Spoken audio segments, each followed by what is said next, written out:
एषे सुरासुरे मनुष्यं धोदेघायिकं मेमलं प्रणमामि बध्यमानं तीर्थं धम्मस्य कर्तारम्। ओम ह्रीं श्री अरहंत सिद्ध आचार्य उपाध्याय साधु पंच परमेष्ठिभ्यो नमो। अपना जीवन सुख शांति में बनाने हेतु संपूर्ण जीनागम को अत्यंत संक्षेप में 5 बिंदुओं में गर्भित करके, यानी कि संयोगों की असारता, विभावों की विपरीतता, पर्यायों की पामरता, स्वभाव की सामर्थ्य और क्रमबद्ध पर्याय, अब अपन ये मान करके चले कि हमने इन विषयों का निर्णय कर लिया है। अब नहीं किया हो तो वो जिम्मेदारी अपनी अपनी, क्योंकि विषय तो अपने को आगे बढ़ाना है ना। तो अपन ये मान के चलें कि हमने निर्णय कर लिया है। तो अब इसका क्रियान्वयन यानी स्वरूप स्थिरता कैसे हो, शुद्धोपयोग दशा कैसे प्रगटे, जीवन सम्यक रत्नत्रय संपन्न कैसे बने, आत्मानुभव कैसे हो, इस दिशा में अपनी चर्चा बढ़ रही। एक हमेशा हमेशा का सत्य कि जब जब भी मिथ्यात्व गुणस्थान का अभाव होकर सम्यक्त्व से लेकर के सिद्ध दशा तक की प्राप्ति होगी, तब तब नियम से दशा ध्यानमय होगी। ध्यान दशा के बिना सम्यक्त्व भी प्राप्त होने वाला नहीं है, सिद्ध दशा की तो बात ही दूर। यही कारण है कि अपने यहाँ भगवान के बिंब भी ध्यानस्थ मान्य है, बाकी और किसी मुद्रा में नहीं। गुरुओं के भी चित्रे आदि जितने अधिक ध्यानस्थ मुद्रा के स्वीकृत होते हैं, बाकी मुद्राओं के नहीं। क्यों?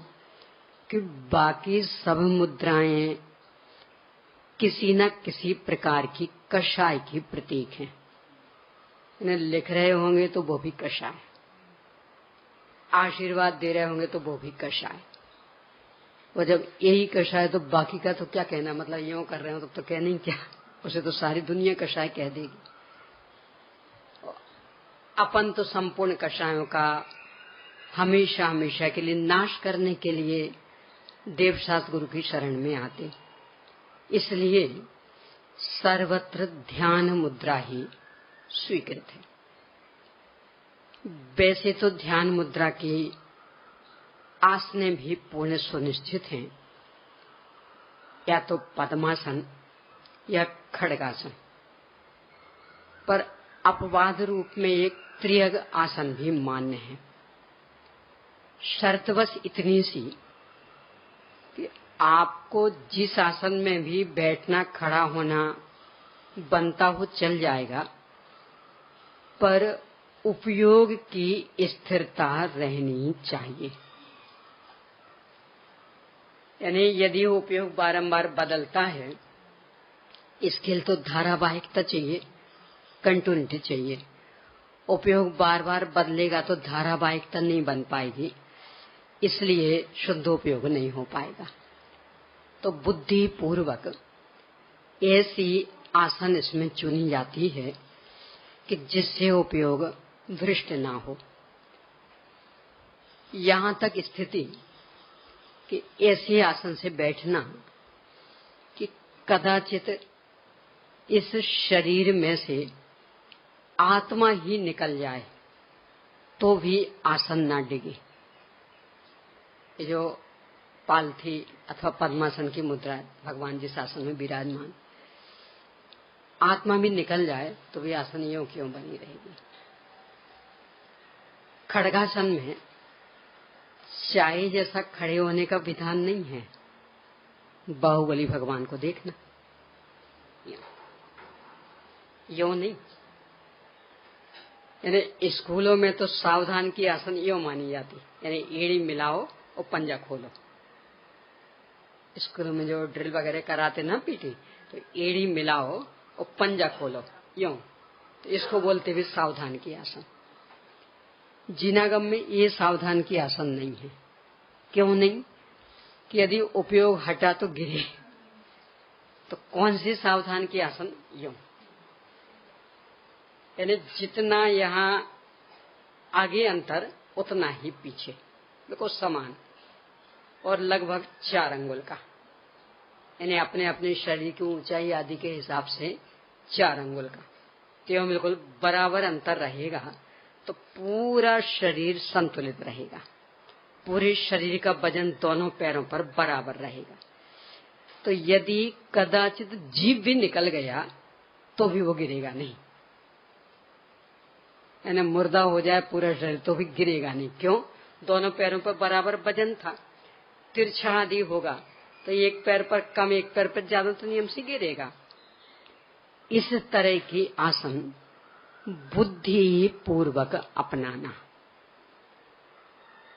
और इस रूप में कि अभी जैसी चर्चा की कि जीभ भी निकल जाए तो भी आसन ना डिगे।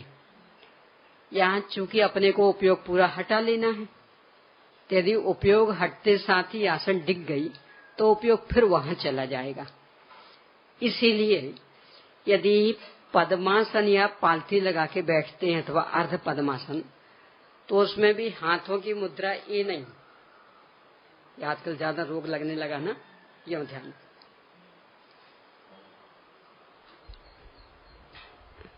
तो अपने यहाँ ये मुद्रा मान नहीं दिख रहा ना, यानी हाथों को जो ऐसा कर लेते ना, ये घुटनों पर रखते, ये मुद्रा अपने यहाँ ध्यान की मुद्रा मान नहीं। क्यों? क्योंकि जब तक आपका उपयोग यहाँ रहेगा तब तक तो ये हाथ खींचे रहेंगे, और जैसे ही उपयोग यानी कदाचित ऊंघ भी आ गई ना, तो जब इतने से उपयोग हट गया और हमारा पूरा उपयोग अंतरोन्मुखी होगा तब क्या होगा? फिर नियम से आसन बदलेगी और उपयोग बाहर आ जाएगा, यानी हमारी सारी मेहनत पानी में चली जाएगी। इसलिए ये आसन मानना नहीं। तो कौन सी आसन? यानी अब कितना ही उपयोग हट जाए, कहीं भी हाथ हिलने के लिए अवसर नहीं है। तो यूं आसन, हाथ पर हाथ, बाएं पर दायां, इस तरह से रखने का ही प्रावधान यदि पद्मासन में है तो। और खड़गासन में तो बिल्कुल सीधे हाथ, ऐसे नहीं, यानी ये वाला हिस्सा पैरों की ओर, इस तरह का, क्योंकि ये बिल्कुल सीधा रहता। ऐसा करोगे तो अलग से हाथ घूमेगा, उपयोग लगाना पड़ेगा। तो यदि कायोत्सर्ग मुद्रा, यानी जो खड़गासन मुद्रा होती वो कायोत्सर्ग मुद्रा कहलाती, तो उसमें हो तो हथेली यूं नहीं, यूं भी नहीं, क्योंकि यूं करोगे तो भी आप देखना, यानी हाथ पर बराबर खिंचाव होता, यूं करोगे तो भी खिंचाव, और यूं तो बिल्कुल हाथ की सहज है। इसलिए खड़गासन यदि हो तो यूं, और पद्मासन हो तो यूं। ऐसी आसन अपने यहाँ मान्य नहीं है। ये तो हुई एकदम स्थूल चर्चा। अब ये कि चूंकि इन सब विषयों का निर्णय अपन ने कर लिया, तो इससे किस निष्कर्ष पर पहुंचे कि किसी भी पर पदार्थ से ना मैं दुखी हूं ना मैं सुखी हूं, ना उससे बंद हो रहा ना उससे मोक्ष, इसलिए उससे मुझे कुछ भी लेना देना नहीं है। तो उसकी जो स्थिति बने सो बने, कोई भी विकारी परिणाम, परलक्षी परिणाम मुझे सुखी नहीं कर सकते, बल्कि उनके कारण मैं आकुलित हूँ, इसलिए अब उसमें भी आकर्षित होने के लिए कहीं कोई अवसर नहीं। पर्याय मात्र, चाहे वो संवर निद्रा की हो चाहे मोक्ष की हो, एक एक समय वर्ती है, उसके आश्रय से नई शुद्धि व्यक्त होने वाली नहीं, वह स्वयं आश्रय लेने वाली है, शाश्वत ध्रुव तत्व के आश्रय से प्रकट हो रही है। इसलिए हमें अब उससे भी कोई मतलब नहीं, क्योंकि जो हमें सहारा नहीं दे सकता हो उसे देखने के लिए कहाँ कुछ अवसर रहा। और स्वयं में इतना सामर्थ्य संपन्न कि आश्रय लूं तो और नहीं लूं तो वो एक जैसा, और उदार इतना कि ये पर्याय आश्रय नहीं ले रही तो भी उस पर कुछ असर नहीं पड़ रहा, और यदि ये आश्रय लें तो कोई शिकायत नहीं, कोई उलाहना नहीं कि अभी तक क्यों नहीं किया था, कुछ नहीं। जिस क्षण पर्याय आत्मोन्मुखी हो और वैभव पर्याय में प्रकट, उलाहना आदि के लिए कहीं कोई अवसर नहीं।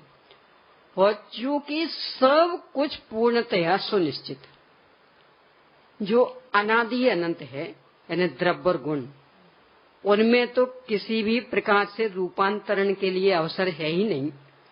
जो पर्याय निरंतर बदल रही है, यद्यपि वो बदल रही है, पर उस पर हमारा कुछ नहीं चलने वाला। हमारे लिए तो वो बदलती हुई भी नहीं बदलती जैसी ही, यानी जैसे जीव को पुद्गल नहीं बना सकते, ज्ञान को वर्ण नहीं बना सकते, ऐसे उस बदलती हुई पर्याय के भी क्रम को भंग करने की ताकत विश्व में किसी की भी नहीं है। यानी कि हमें किसी भी रूप में कहीं भी कुछ भी करने को अवसर नहीं है। इतनी बातों का निर्णय अभी तक यानी लगभग 1.25 महीना इसमें अपन ने किया। तो अब जब ये निर्णय हो गया कि कहीं कुछ करने के लिए अवसर है ही नहीं, तो अब क्या करना, बस कुछ नहीं करो। आप देखेंगे जहां जहां भी आत्मानुभव की प्रायोगिक प्रक्रिया बताई, वहां वहां अंतिम वाक्य ये होंगे आचार्य श्री के, निष्क्रिय तत्व का अवलंबन लेता हुआ। चाहे वो प्रवचन सार की 80वीं गाथा हो, चाहे यहाँ 144वीं गाथा हो, चाहे 73वीं गाथा की टीका हो, यानी अंतिम वाक्य यही मिलेगा, निष्क्रिय तत्व का अवलंबन लेता हुआ। निष्क्रिय मतलब कुछ नहीं करना। क्यों? हमने सर्वांग देख लिया ना, कहीं कुछ करने के लिए दिख ही नहीं रहा, सब कुछ पूर्ण सुव्यवस्थित। तो जब सब कुछ अत्यंत सुव्यवस्थित, तो अब क्या करें? कुछ नहीं करना। तो ध्यान मतलब कुछ नहीं करना, ये बस इसलिए कठिन हो जाता। यानी करने के नाम पर यदि कुछ करना है तो कुछ नहीं करना, ये करना है। क्या करना है? कुछ नहीं करना। सब कुछ नहीं करना, हमें तो किए बिना चैन नहीं मिलती। तो जिसमें कुछ नहीं करना ही हो तो वो हमें कैसे पसंद आएगा? बस इसलिए या तो ध्यान करने का प्रयास ही नहीं करेंगे और अथवा फिर उल्टे उल्टे मार्गों पर चले जाएंगे। तो कुछ नहीं करना ये कैसे संभव? तो और कुछ भी करो। चूंकि इसमें कुछ नहीं करना होता है, बस इसीलिए एक पूर्णतया व्यक्तिगत कार्य है। अनेक लोग बैठ जाएं उसमें कोई दिक्कत नहीं है, पर एक दूसरे से पूर्णतया अप्रभावित रहते हुए, यानी स्वाध्याय जैसा नहीं कि सब एक दूसरे से बंधे हुए और हम बोल रहे आप सुनिए, और बराबर लगातार बोलते रहेंगे, आप लगातार सुनते रहिए, और फिर जब बंद करेंगे तो सब एक साथ उठिए। इस सामूहिक हो गया कार्यक्रम। और ध्यान का पूर्णतया व्यक्तिगत, आप अपनी स्वतंत्रता से बैठिए, आप अपनी स्वतंत्रता से उठिए, अगल बगल वाले से कुछ मतलब नहीं है। अब वो एक अलग बात है कि योगानुयोग साथ हो जाए तो निमित्त नैमित्तिक संबंध की बहुत पहले भी बात की ना अपन ने। कि कितनी बार ऐसा हो जाता, यानी मंदिर का दरवाजा बिल्कुल अलग अलग तरफ से आने वालों के लिए हो, यानी एक इस तरफ से आते, एक इस तरफ से आते, अपने अपने हिसाब से आए हैं, और फिर भी दरवाजे पर ऐसे मिल जाते जैसे कि योजनाबद्ध तरीके से आए हो। बनाई थी कोई योजना, अपने अपने हिसाब से निकले थे, पर बन गया योग। तो ऐसे ही अपने अपने हिसाब से ध्यान करने बैठे और बन जाए ऐसा योग कि जिस समय आप बैठे उसी समय मैं बैठी हूँ, और जिस समय आपका पूरा हुआ उसी समय मेरा पूरा हुआ। तो ऐसा भले हो जाए, पर योजनाबद्ध तरीके से कभी भी इसका सामूहिक रूप नहीं हो सकता। देखिए, मैं इस पर चर्चा करने के पहले ही निवेदन कर दूं, बहुत ही संवेदनशील प्रकरण है, इसलिए दो तरह का खतरा इसमें हमेशा रहता।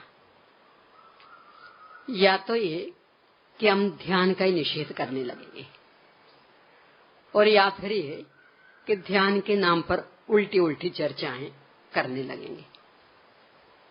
जिनागम क्या कहता, जैसे शुरू में बात की थी कि सम्यक्त से लेकर के सिद्ध दशा तक की प्राप्ति ध्यान में होनी है, इसलिए ध्यान का निषेध यहाँ बिल्कुल ही नहीं। अरे हमारे भगवान ही प्रतीक है इसके कि हमें बस ये दशा इष्ट है। जिसको जो दशा इष्ट होती है वो बिंब भी तो वही बना के रखता है ना। तो अपने यहाँ सर्वत्र यही बिंब क्यों? कहीं भगवान की ऐसी मूर्ति मिलेगी बोलते हुए? हमेशा बस यूं खड़गासन होंगे तो भी बिल्कुल ध्यानस्थ, पद्मासन होंगे तो भी ध्यानस्थ। यानी हमें ये ही दशा इष्ट है, ये ही करनी है, ये इस बात की निशानी। इसलिए ध्यान का विरोधी कोई हो कैसे सकता? यानी जो इनको पूज रहा है, इनके दर्शन पूजन कर रहा, अब उसे कहा जाए ध्यान का विरोधी, तो फिर इनके पास आएगा क्यों? ये तो ध्यान में ही बैठे हैं। तो इसलिए ये आक्षेप बिल्कुल नहीं लगाना। पर इसका मतलब ये भी नहीं कि ध्यान मतलब चाहे जैसा कि हम तो ध्यान शिविर अटेंड करने जा रहे। मजा आता बहुत। क्यों मजा आता पता? सब बिल्कुल मौन, और घर से कोई कनेक्शन नहीं, कोई कनेक्टेड होने के लिए अवसर नहीं। ना आप फोन कर सकेंगे, ना मैसेज भेज सकेंगे, ना पत्र, कुछ नहीं, और बिल्कुल मौन। यहां भी परस्पर में कुछ नहीं बोल सकते। तो उसमें क्या है? वो तो धीरे धीरे धीरे धीरे मन स्थिर हो ही जाएगा। यानी आप किसी से बोले नहीं, कोई संपर्क नहीं किया, तो आखिर मन कहाँ तक दौड़ेगा? तो मजा इसलिए आने लगता। पर वो ध्यान नहीं हुआ, वो रूंधी हुई कषाय, रूंधी हुई कषाय। ये रूंधी हुई कषाय समझते? कभी कभी ऐसा हो जाता ना, पतली चीज तो उतनी नहीं हो पाती, गाढ़ी चीज जैसे चावल आदि, वो बर्तन हो छोटा, वो चावल कुछ आपने ज्यादा डाल दिया, अब फिर उसको अच्छे से दबा दिया, तो अब वो बर्तन तो बड़ा बन नहीं सकता। तो वो चावल एक दूसरे ऐसा इतना वो पैक हो जाता कि है बिल्कुल सूखा सूखा, मतलब पतला नहीं बनाया है आपने, गीला नहीं बनाया, पर वो ऐसा एक दूसरे दाने से ऐसे चिपक जाता कि अलग करना मुश्किल। उसको बोलते रूंधा हुआ।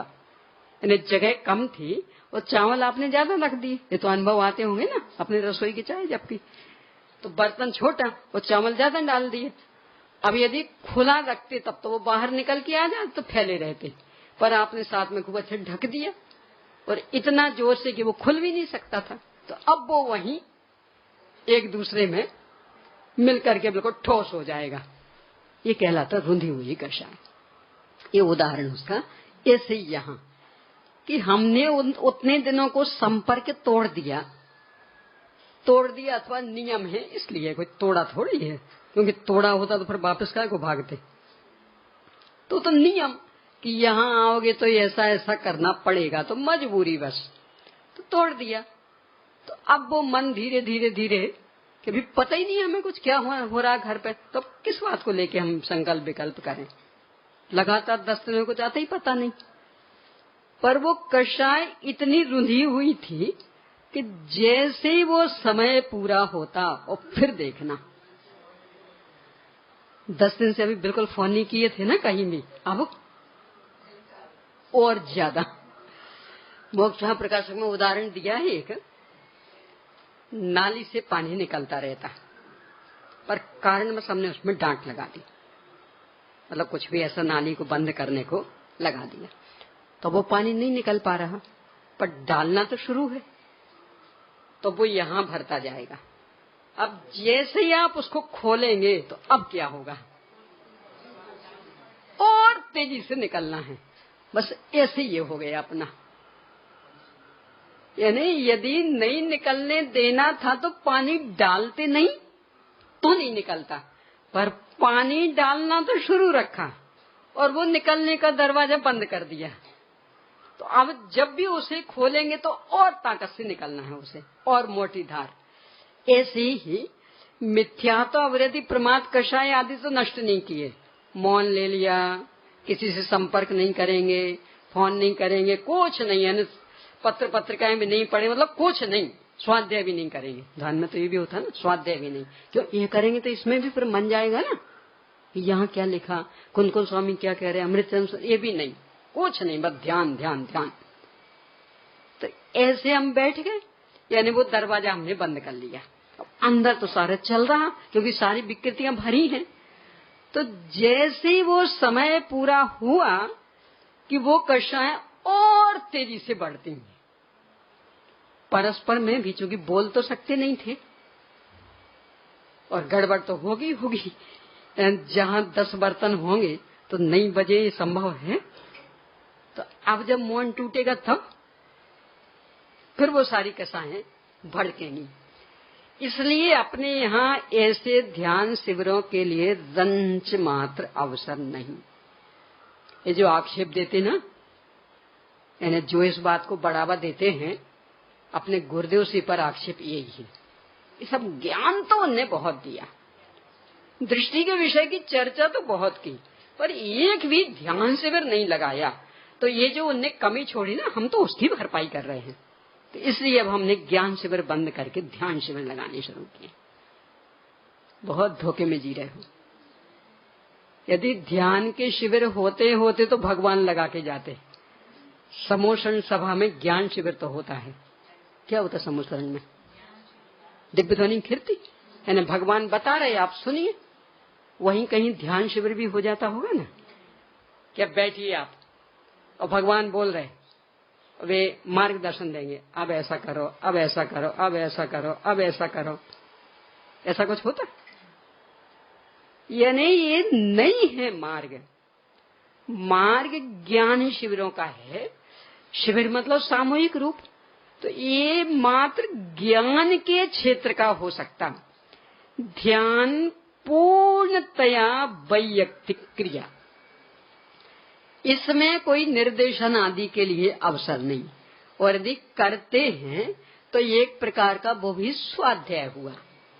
बस ऐसा केवल स्वाध्याय आप आंख खोल करके सुन रहे हैं और उस स्वाध्याय को आप आंख बंद करके सुनोगे, पर जैसे यहाँ हमें बोल रहे वैसे हम वो बोलने लगेंगे। फर्क क्या पड़ना? आखिर सुनना तो वैसा का वैसा रहा ना, तो वो स्वाध्याय का रूप है, वो ध्यान का रूप नहीं है। ऐसे वो सूत्र, तो उसमें भी कोई दम नहीं। हम अभी 9 बार नमोकार मंत्र बोल लेंगे, अब वो 108 बार सूत्र बोल लेंगे, माघनंदी सूत्र। बैठो साहब, हम बोल रहे हैं, आप करना ध्यान। शुद्धो हम बुद्धो हम। जैन धर्म कहता है ये सब रूंधी हुई कषाय चल रही है, नाटकबाजी है, ध्यान नहीं है, ये स्वाध्याय है। इसको आमनाय नामक स्वाध्याय कहेंगे। पाठ हो रहा है ना, जैसे नमोकार मंत्र का पाठ करते ना अपन 9 बार, तो ऐसे ये भी सूत्र हैं, तो इनका हमने पाठ किया, दोहरा रहे हैं। तो ये आमनाय नाम का स्वाध्याय है, ध्यान नहीं। यानी ध्यान में अन्य किसी के मार्गदर्शन की रंच मात्र आवश्यकता नहीं है। मार्गदर्शन जो भी मिलना था वो सब ज्ञानात्मक था। और उस ज्ञानात्मक मार्गदर्शन के बल पर आप व्यक्तिगत अपना ठोस निर्णय करिए। जैसे अभी अपन ने 5 बिंदुओं से निर्णय किया। अब जो निर्णय हुआ है बस उसको क्रियान्वयन करना है। तो अब पूर्णतया व्यक्तिगत अपनी अपनी स्वतंत्रता, एक दूसरे से कुछ भी लेना देना नहीं। ये पहले से सोच के रखिए, क्योंकि अन्यथा लगेगा साहब ये इनकी कटाई की उनकी कटाई। अरे कटाई यदि करेंगे तो अपने कर्मों की करेंगे, अपनी कषायों की करेंगे। दोषों की कटाई से क्या होने वाला? या तो अपनी अपनी करने का फल मिलना है, तो दूसरों के चक्कर में कोई उलझेगा क्यों? तो यदि काटेंगे तो अपनी कषाएं काटेंगे, अपना अज्ञान काटेंगे। दोषों की कटाई पोषण आदि के लिए जैन धर्म में कहीं अवसर ही नहीं। तो इतना उदार दिल रखकर, खुली बुद्धि रख करके इस प्रकरण को सुनना। अब आ जाए तो क्या करना है ध्यान में? कुछ नहीं करना, ये करना है। क्या करना है? कुछ नहीं। क्यों नहीं करना कुछ? बस ये कर ही नहीं सकते। नहीं, इसमें तो मजबूरी हो गई। करने की आवश्यकता नहीं है। देखो, कर ही नहीं सकते और करने की आवश्यकता नहीं, इसमें आकाश पाताल का अंतर है। कर ही नहीं सकते में तो और ज्यादा अंदर अंदर घुटन होगी। यानी दिख तो रहा कितना सारा अव्यवस्थित जगत, सब जगह करने की गुंजाइश दिख रही, पर कर नहीं सकते कुछ। तो अब बोलो, देख देख के कितनी परेशानी होगी। ये होता ना, घर में होता, पीरियड हो, काम तो खूब दिख रहा। अब वो उनसे करवा रहे जिनको नहीं आता है करना, कितनी घुटन होती। यानी कर ही नहीं सकते कि तो ये मुसीबत होगी कि और ज्यादा झुंझलाहट होगी। इससे अच्छा तो हम कर लेते तो ज्यादा अच्छा रहता। तो क्या करें? कर ही नहीं सकते तो समता नहीं आती है। क्या होता बोलो? यानी एक छोटा सा भी काम दूसरों से करवाना कितनी माता पच्ची हो जाती। तो कर ही नहीं सकते इसलिए हमें नहीं करना है। ये सुख शांति नहीं देगा विचार, ये तो अनंताकुलता में उलझाएगा। तो क्या कि करने की आवश्यकता नहीं है। यानी यहाँ कहीं अव्यवस्था दिख ही नहीं रही, सब कुछ पूर्ण व्यवस्थित दिख रहा। सब अपना अपना कार्य बहुत अच्छे ढंग से कर रहे, चाहे वो जड़ हो चाहे चेतन। तो कहीं कुछ करने के लिए अवसर ही नहीं है, इसलिए हमें कुछ नहीं करना है। नहीं कर नहीं सकते इसलिए नहीं करना, ये बात नहीं। तो क्या कि करने की आवश्यकता ही नहीं है। क्यों? सब कुछ बहुत बढ़िया, सब अपने अपने में एवं ढंग से काम कर रहे हैं, बहुत मास्टर हैं सब अपने अपने काम करने में। तो जब सब बढ़िया बढ़िया काम चल रहा तो क्या करें हम? तो इसलिए हमें कुछ नहीं करना है। यानी दूसरों में भी बहुत अच्छे ढंग से उसका काम चल रहा और अपने में भी बहुत अच्छे ढंग से। यानी अब यदि कुछ करने गए तो व्यवस्था को अव्यवस्थित बनाएंगे, अव्यवस्थित को व्यवस्थित नहीं करेंगे। यानी है तो सब व्यवस्थित, फिर भी कुछ करने जाएं, क्या होगा?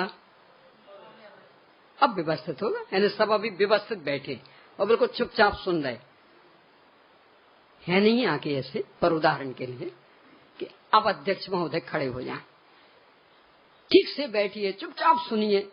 तो अब बोलो व्यवस्था होगी कि अव्यवस्था होगी? यानी सब पहले से ठीक से बैठे हैं, चुपचाप सुन रहे, तब तो आपकी आवाज ही ऊधम कर रही है, वही परेशान कर रही है, बाकी तो और किसी की आवाज नहीं आ रही। ऐसा है कि सारा विश्व इतना व्यवस्थित है, चाहे अपना काम हो चाहे दूसरे का, कि उसमें कहीं कुछ भी करने के लिए अवसर नहीं दिख रहा, इसलिए हमें कुछ भी नहीं करना। ये संकल्प लेकर के और आसन ऐसी लगा करके कि उपयोग हट जाए तो भी आसन ना बिगड़े, जिससे कि उपयोग पुनः बाहर ना आए, और बैठ जाएंगे। अब करना तो कुछ है ही नहीं, कि सब लिखा तो है करना, तो वो पूर्व तैयारी। पूर्व तैयारी यानी पाठ पढ़ना हो पहले पढ़ लो, कुछ जाप जपनी हो पहले जप लो, और जो जो भी चिंतन मनन करना हो पहले कर लो। यानी ये सब पूर्व तैयारी। अपनी स्थिति क्या है, पूर्व तैयारी कर करके उठ जाते। यानी रसोई घर में जाएं, झाड़ू लगाई, प्लेटफार्म साफ कर लिया, गैस साफ कर लिया, पानी छान लिया, दाल चावल निकाल लिए, धो के रख दिए, चलो 1 घंटा तो हो गया। अब फिर अगले दिन गए तो फिर ये कह रही है तो पूर्व तैयारी थी, रसोई तो अब बननी है। अब पूर्व तैयारी कर करके संतुष्ट हो जाए तो क्या होगा? तैसे जाप जपना, पाठ करना, चिंतन मनन करना, ये सब पूर्व तैयारी जो अपन 1.25 महीने से लगातार कर रहे थे, तो ये तो पूर्व तैयारी थी। अब सामयिक में कुछ नहीं करना है। क्यों? क्योंकि पूर्व तैयारी में हमने निर्णय कर लिया कि कहीं कुछ करने के लिए अवसर ही नहीं है।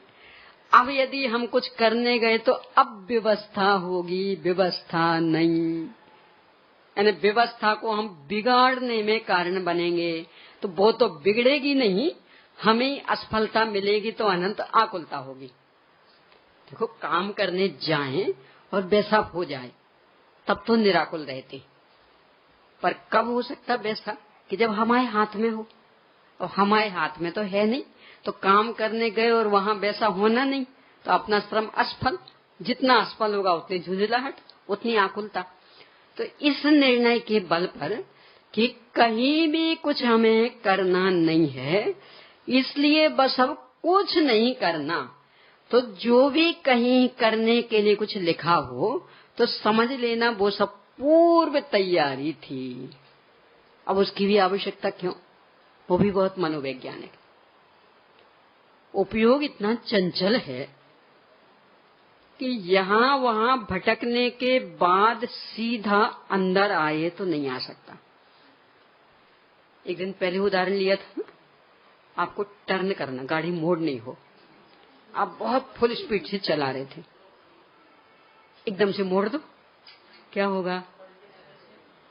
गाड़ी मुड़ेगी, पूरी मुड़ जाएगी। तो क्या करना है? यदि मोड़ना है तो पहले गति धीमी करो, स्लो करो, अब इसके बाद मोड़ तो मुड़ जाएगी। और उसी फुल स्पीड में मोड़ दी तो ऐसे ही यहाँ कि अभी मन घर गृहस्थी में रम रहा था, दुकानदारी में लगा हुआ था, अब वहां से आते आते दौड़ते दौड़ते बस बैठ जाओ, पता क्या होगा? अब वो आत्मा परमात्मा नहीं दिखेगा। दुकान से दौड़ के आए हो के बैठोगे तो वो दुकान दिखेगी, उस ग्राहक ने ऐसा किया, उस नौकर ने ऐसा कर दिया। और घर के काम से दौड़ते दौड़ते आए होगे तो वो दिखेगा। अब वो गैस पर दूध तो रखा था, पता नहीं बंद किया कि नहीं किया, याद ही नहीं आ रहा। अब वो कुकर तो चढ़ाया था, उसमें पानी डाला भी कि नहीं डाला याद ही नहीं आ रहा। सामान तो रख दिया था, पर पानी डाला कि नहीं डाला भूल ही गए, तो ये याद आएगा। तो ये सब नहीं आए, इसके लिए उपाय की इन कषायों की गति धीमी करो। तो कैसे करें धीमी? कि थोड़ा सा पाठ वगैरह पढ़ लो, पंच परमेष्ठियों को याद कर लो, तो वो कषाएं थोड़ी मंद पड़ जाएंगी। विषय कषाय वाली कषाएं तीव्र होती हैं, व्यापार धंधा करने वाली कषाएं तीव्र हैं, घर गृहस्थी के काम करने वाली कषाएं तीव्र हैं। तो इनको थोड़ा अपना लेंगे तो उनकी गति मंद होगी। अब जब मंद होगी तो फिर आसानी से मुड़ जाएंगे। बस इसके लिए ये प्रावधान है कि सामायिक करने के पहले कुछ पाठ पढ़ लीजिए, कुछ जाप आदि जप लीजिए, कि जिससे उपयोग थोड़ा सा बदल जाएगा, कषायों की गति मंद पड़ जाएगी, तो अब आराम से आत्मोन्मुखी हो जाएगा। पर ये ख्याल में रखना कि ये सब पूर्व तैयारी। अब उस पूर्व तैयारी में जैसे कुछ भी पढ़ना था, जाप जपनी थी, तो माघनंदी के सूत्र भी जप सकते, कोई दिक्कत नहीं। जैसे नमोकार मंत्र जपा वैसे वो भी जप लो, पर वो सब पूर्व तैयारी है, वो ध्यान नहीं है, वो सामायिक नहीं है। पूर्व तैयारी हो रही थी। अब ध्यान समय कि अब कुछ नहीं करना। यहाँ आचार्य श्री ने ये अपने समयसार जी की 144वीं गाथा का ये मूल विषय है कि समयसार किसे कहें, पक्षातिक्रांत समयसार, यानी शुद्धोपयोग रूप समयसार किसे कहें। तो गाथा में तो बहुत संक्षेप में बात की, टीका में उसको प्रायोगिक रूप में स्पष्ट करते हुए बहुत विस्तार दिया है। इस आधार से अब अपनी चर्चा चलेगी। बीच में और ग्रंथ भी आ जाएंगे, पर मूल आधार ये रहेगा। यहाँ से अपन शुरू करते।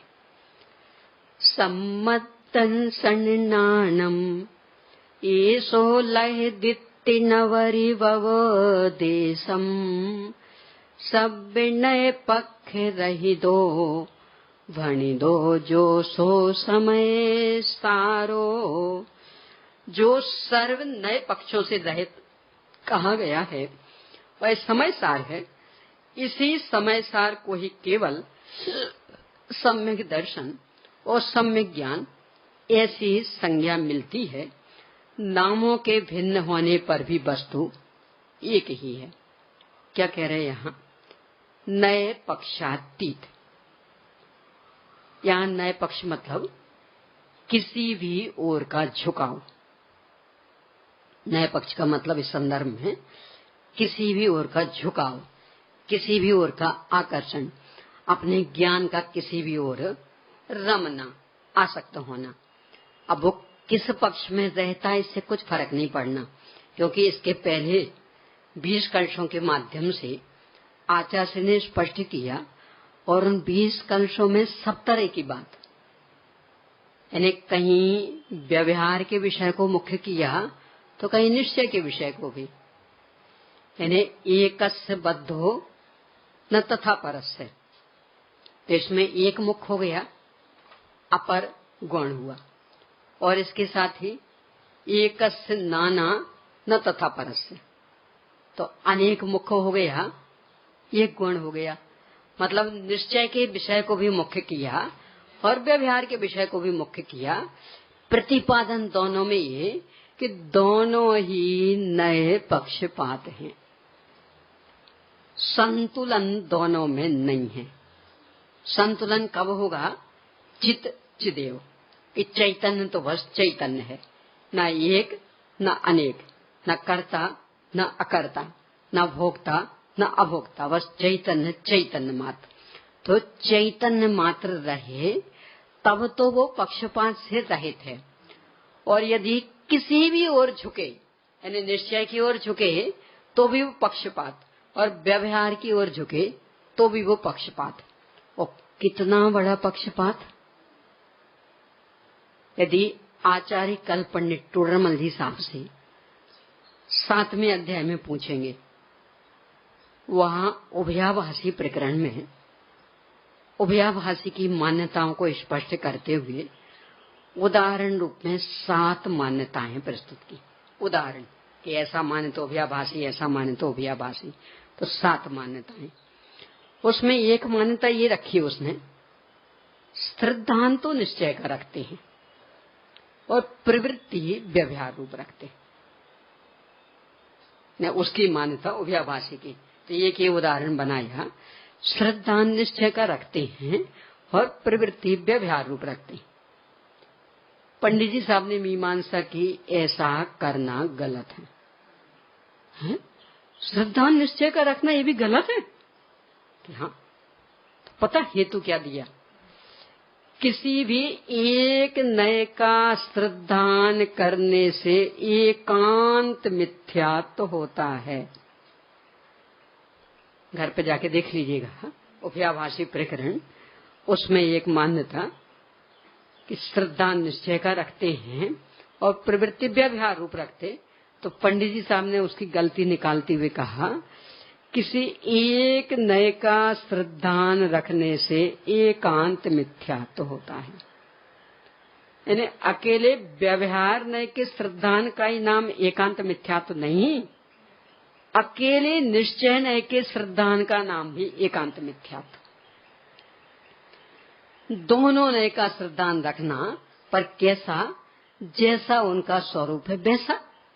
निश्चय का निश्चय रूप श्रद्धान और व्यवहार का व्यवहार रूप श्रद्धान। और यदि किसी एक का रखा तो एकांत मिथ्यात्व, और एकांत मिथ्यात्व ये गृहीत मिथ्यात्व का भेद है। विपरीत, एकांत, संशय, अज्ञान, विनय, ये भेद गृहीत मिथ्यात्व के हैं। अगृहीत में कोई भेद नहीं होते, ये गृहीत मिथ्यात्व के। यानी किसी एक नए का श्रद्धान रखा तो गृहीत मिथ्यात्व हो गया। पता कितना बड़ा अपराध हो गया। एक कहावत आती, 24 जी चले तो थे 26 जी बनने और दुब्बे जी बन के लौट आए। यानी एक व्यक्ति के पास 4 लाख रुपए थे तो वो गया तो था इसलिए कि 4 लाख के 6 लाख करने, और वो 2 लाख करके वापस आ गया। यानी और घाटा लग गया, 2 लाख की पूंजी और खत्म हो गई। ऐसे ही हमने मार्ग तो इसलिए अपनाया था कि जो अनादि से अगृहीत मिथ्यात्व चला आ रहा वो समाप्त हो जाए, और वो तो समाप्त नहीं हुआ और गृहीत मिथ्यात्व की परत चढ़ गई तो और घाटा हो गया। ये तो यानी किसी एक नए का श्रद्धान किया तो एकांत मिथ्यात्व हो जाएगा। इसीलिए इन्हीं आचार्य अमृतचंद स्वामी ने इसी समय साथ जी की 12वीं गाथा की टीका के बाद में एक गाथा उद्धृत की। देखो, वैसे आचार्य श्री को अन्य ग्रंथों के उद्धरण देना उतने अधिक स्वीकार नहीं है, इसलिए उद्धरण मिलेंगे ही नहीं। मुख्य रूप से वह 2 ही जगह मिलते, एक तो एक 12वीं गाथा की टीका का, और एक पंचास्तिकाय संग्रह में भी 171वीं गाथा की टीका के बाद वहां भी एक गाथा उद्धृत, अंतो नत्ति सुहीनम कालो थो वो वयम च दुम्मेहा, ऐसे करके एक गाथा। बाकी उद्धरण नहीं मिलेंगे। अपने पद्म प्रमलधारी देव को देखेंगे तो हर गाथा की टीका के बाद उद्धरण है ना। उद्धरण को इतनी भरमार कुछ कहो ना। जयसिंह स्वामी को भी देखेंगे तो वे भी खूब उद्धरण देंगे, पर अमृतचंद स्वामी को वो अच्छा नहीं लगता, पर फिर भी ये उद्धरण दिया। और जो भी ये 2 गाथाएं उद्धृत की बहुत ही गंभीर, इससे ही आप अनुमान लगाइए कि जो कभी कोई उद्धरण नहीं देते वो उनने उद्धृत की, इसका मतलब उनकी दृष्टि में उन गाथाओं की क्या कीमत होगी। तो 12वीं गाथा की टीका के बाद जो उद्धरण क्या है वो, जय जिनमयम पवज्जय तामा व्यवहार निश्चय मुयः एकेन बिना छिज्जयि तित्थम अन्येन उन तच्चम। कि यदि जिन मत की प्रवृत्ति करना चाहते हो तो दोनों नयों में से किसी को भी मत छोड़ो। यदि निश्चय नय को छोड़ दिया तो तत्व का लोप हो जाएगा, और व्यवहार नय को छोड़ दिया तो तीर्थ का लोप हो जाएगा। बोलो किसका लोप इष्ट है? तत्व यानी वो वस्तु स्वरूप, और तीर्थ यानी उसका प्रतिपादन अथवा उसके आश्रय से प्रकट हुई शुद्धता। तो वो लोग क्या मिटाना? यदि वस्तु स्वरूप मिटा दोगे तो प्रतिपादन किसका करोगे? आश्रय किसका लोगे? और यदि प्रतिपादन करना बंद कर दोगे, आश्रय लेना बंद कर दोगे, तो वस्तु का मतलब क्या निकलेगा? उसका लाभ ही नहीं मिलेगा। तो यदि जिनमत की प्रवृत्ति करना चाहते हो, इसके दोनों अर्थ गुरुदेव से ने बहुत खोला। अपने को चूंकि विषय दूसरा लेना है इसलिए इस पर ज्यादा चर्चा नहीं करते, पर जिनको जिज्ञासा हो तो अब तो शब्द सा भी गुरुदेव श्री के हैं, समय सा सिद्धि, तो उसमें पढ़ना 12वीं गाथा की टीका के बाद जो ये गाथा उद्धृत, इसका विश्लेषण। यानी जिनमत के प्रवर्तन के 2 अर्थ लिए, उसको ये आधार बना के डॉक्टर हुकुमचंद भारले ने जो परम भाव प्रकाशक नए चक्र ये लिखा, उसमें भी दोनों नए की किस तरह से उपयोगिता, उस संदर्भ में इस गाथा को उद्धृत करके और गुरुदेव श्री को भी इस तरह से उद्धृत किया कि किस तरह का संतुलन चाहिए। तो जिनमत के वहां 2 अर्थ, एक तो जैन धर्म यानी सम्यक रत्नत्रय, एक दिन पहले भी बात आई थी, वो 9 देवता बताए थे, सदृष्टि ज्ञान वृत्तानि धर्मम धर्मेश्वरा विदु। यानी सम्यक दर्शन, सम्यक ज्ञान और सम्यक चारित्र का नाम है जिनमत। तो यदि इसकी प्रवृत्ति ही चाहते हो, यानी अपनी परिणति सम्यक रत्नत्रय संपन्न बनाना चाहते, तो दोनों में से किसी को मत छोड़ो, ये एक अर्थ। दूसरा, जिनमत का प्रवर्ताना मतलब ये सीखने सिखाने का काम, समझने समझाने का काम। तो ये करना चाहते हो तो भी दोनों में से किसी को मत छोड़ो। यदि निश्चय को छोड़ दोगे तत्व का लोप हो जाएगा, यानी मूल वस्तु ही नहीं रहेगी, तो क्या समझाओगे। और यदि व्यवहार को छोड़ दिया तो तीर्थ का लोप हो जाएगा, समझाने वाले शब्दों का ही आश्रय नहीं ले पाओगे, तो समझाओगे कैसे। यानी ऐसा ले लेना, धंधा करते ना, दो चीजें चाहिए पड़ती, एक तो माल और दूसरा नापने का साधन। यानी मान लो कपड़े का धंधा है, तो एक तो वो कपड़े के थान आदि और दूसरे मीटर। अब यदि थान को स्वीकार नहीं किया तो क्या होगा, मीटरों का ढेर लगा लेना। अभी बहुत इतने अच्छे ढंग से नापते हैं, हम कुछ कहो ना, 1 इंच भी गड़बड़ नहीं हो सकता कि कपड़ा है, कपड़े का क्या करना। अरे आपको तो नापने से मतलब है ना कि सही नाप, तो नाप हमारा देखो क्या होगा। और दूसरा नाप को उड़ा देवे, कपड़ा कपड़ा सब 1 मीटर कपड़ा, अरे मीटर क्या होता है, तो क्या होगा, कमा पाएगा।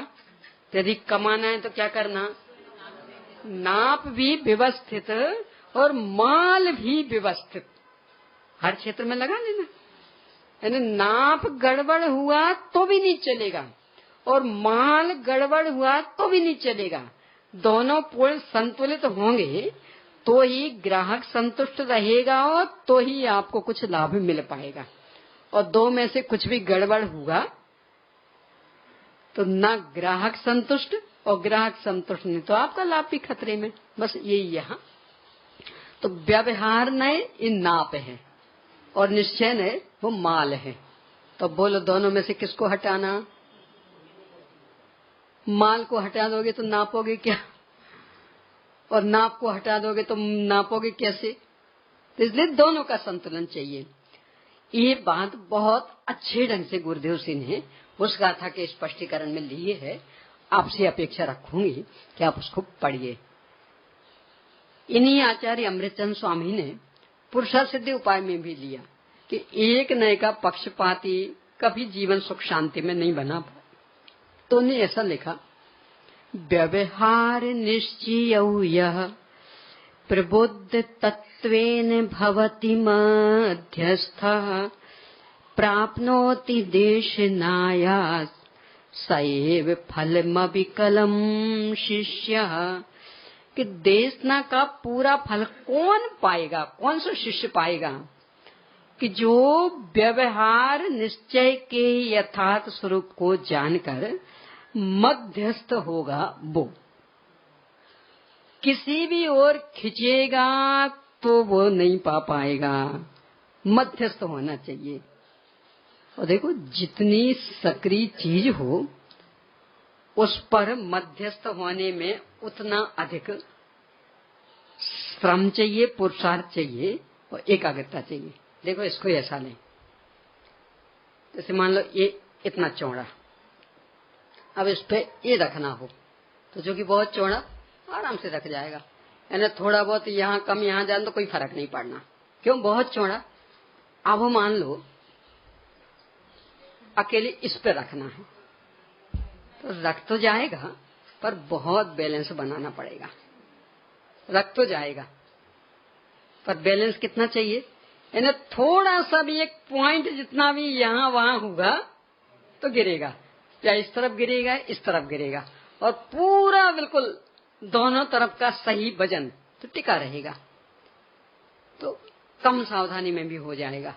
अब मान लो इस पे रखना हो तो तब तो और ही कठिन, नहीं रखा जाएगा। ये बात नहीं, सर्कस में देखते हो ना कितना पतला तार रहता और इतना बड़ा ही शरीर, अच्छा वजनदार, और वो बैलेंस साध लेती, और उतने पतले तार पर पूरा संतुलन। तो क्यों नहीं रखा जा सकता, रखा तो जा सकता। पर संतुलन बनाने के लिए बहुत अधिक एकाग्रता चाहिए। यानी एक आड़े वाल के बराबर भी यदि कहीं हीनता अधिकता रही तो गिरेगा, पूरा समतोल। अब वो लड़की सर्कस में बना लेती है, यानी कितना पतला तार, वो नहीं गिरती। और शरीर इतना ही है, कोई ऐसी वैसी नहीं रहती कि बिल्कुल सूखी सकी, ऐसा नहीं, पूरे अच्छी मजबूत। पर संतुलन बनाने का कमाल है। तो टिक तो सकता है, पर संतुलन बनाने में उपयोग की एकाग्रता बहुत अधिक चाहिए। थोड़ा सा भी उपयोग व्यग्र हुआ तो समझ लेना गए काम से। व्यवहार निश्चय नए ऐसे ही सूक्ष्म है। प्रज्ञा, और प्रज्ञा को तो छैनी की उपमा दी, और छैनी भी अत्यंत तीक्ष्ण। तो उसका अपने उपयोग में संतुलन बनाए रखना बहुत पुरुषार्थ का काम। इसलिए अंतरोन्मुखी वृत्ति के लिए अनंत पुरुषार्थ वाला कार्य कहा। यानी किसी भी नए का विरोध नहीं हो और फिर भी किसी भी नए का आकर्षण नहीं। विरोध बिल्कुल नहीं, आकर्षण बिल्कुल नहीं, मध्यस्थ। जानकारी सबकी, तो ये ठीक की ये अठीक, ये बिल्कुल नहीं। ठीक है, ठीक क्या होता? पदार्थ पदार्थ है, जान लो, अपना अपना है, जान लो, और उसमें ठीक है ठीक के लिए कहाँ अवसर। तो इस तरह का संतुलन चाहिए। तो वो किसी तरफ का भी आकर्षण हो, वो यहाँ नहीं चलेगा। तो यहाँ किसी भी ओर के आकर्षण के लिए आचार्य श्री ने एक नाम दिया है, नए पक्षपात। वे पक्षपात क्यों कह रहे, इसमें भी बहुत गंभीरता।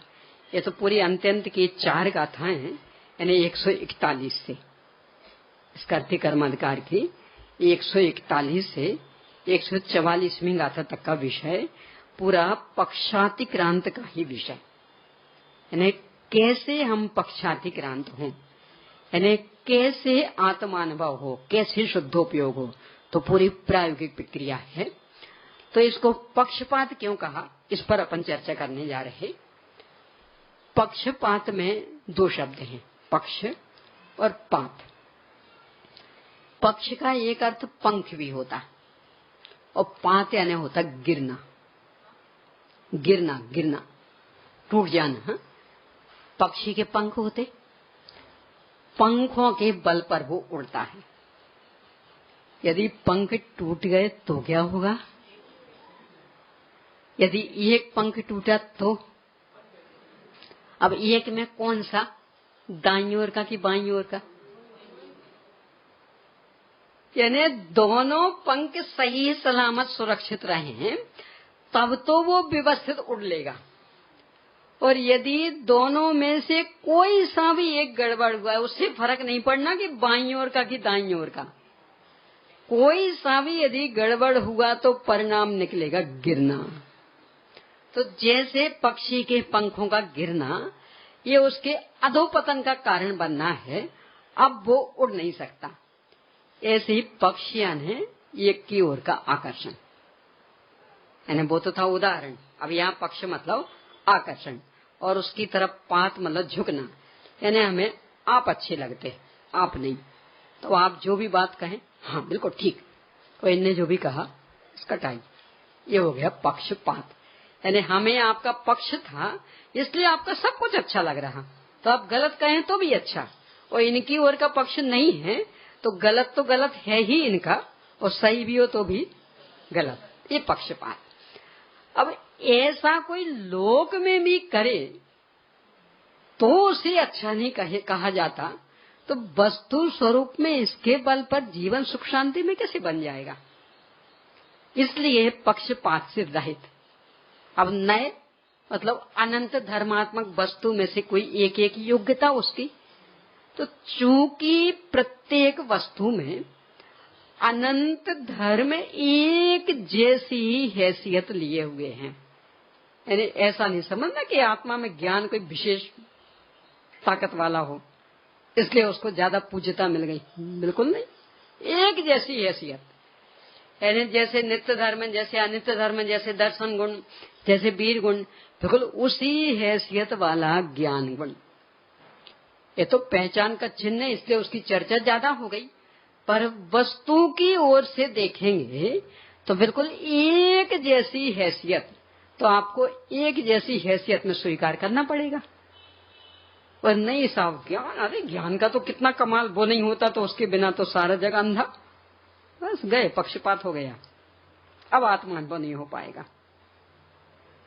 यानी वस्तुओं की ओर से देखें, देखो लोक में नहीं होता अपना ये पूरा शरीर, सब तरह के अंग प्रत्यंग, पर कौन छोटा और कौन बड़ा? ये जो 5 उंगली है ना, ये तो छोटी, तो इसको अपमानित करें, इसकी केयर नहीं करें, क्या होगा? यानी वैसे भले ही 5 अलग अलग तरह की, छोटी बड़ी सब तरह की, पर यदि अच्छे से मुट्ठी बांधना है, कोई भी काम अच्छे से करना है, तो 5 की एक रूपता। यदि उसमें आपने कुछ पक्षपात किया कि नहीं ये तो अलग तरह की, तो करके देख लेना क्या हालत होगी। अब ऐसे पूरे अंग प्रत्यंग में लगा लेना कि सब हार्ट तो बहुत कीमती, कान का ये बाहर का आवरण, क्या उससे तो कोई सुनाई देता नहीं, हार्ट तो बहुत ज्यादा कीमती, तो मत करना इसकी केयर, क्या होगा? यानी आपको अपने स्वार्थ के वश से कोई चीज ज्यादा महत्वपूर्ण, कोई चीज कम महत्वपूर्ण हो सकती, पर वस्तु स्वरूप की ओर से देखोगे तो अरे इतनी बड़ी बड़ी मशीनें हैं ना, उनमें वो एक स्क्रू क्या मायने रखता, आता भी कितने का है, अब उसको आप छोड़ दो, क्या होगा? ये तो बाकी सब इतना इतना हेड वगैरह इतने इतने कीमती थे, ये तो इतना सा कि चाहे इतना हो चाहे उतना हो, उस मशीन के संचालन में सबकी एक रूपता इतनी अधिक आवश्यक है कि यदि एक छोटा सा भी गड़बड़ होता है तो परिणाम निकलेगा पूरी मशीन फेल, क्या अकेला उतना हिस्सा फेल। इसलिए पक्षपात मान्य नहीं। यानी आप आकार प्रकार की दृष्टि से क्यों देख रहे हैं, कार्य की दृष्टि से क्यों देख रहे हैं, उस पूरी वस्तु की दृष्टि से देखें ना, तो उसमें तो सबकी अपनी अपनी बराबर की हैसियत। देखो लोक में नहीं होता, ये भोजन बनाते हैं, रोज के भोजन में घी कितना डलता और नमक कितना डलता? नमक मुश्किल से 1 रुपया का भी नहीं डलता पूरे भोजन में, और घी वो तो 100 रुपये का डल जाएगा। ये नमक तो बहुत सस्ता है ना, तो कितना डला होगा पूरे भोजन में? 1 चम्मच, 1.5 चम्मच, 2 चम्मच, तो कितने का पड़ेगा? मुश्किल से 1 रुपये का पड़ेगा, और घी तो 100 रुपये का पड़ जाएगा। तो ठीक है, पर वो 1 रुपये का नमक काय को डालना?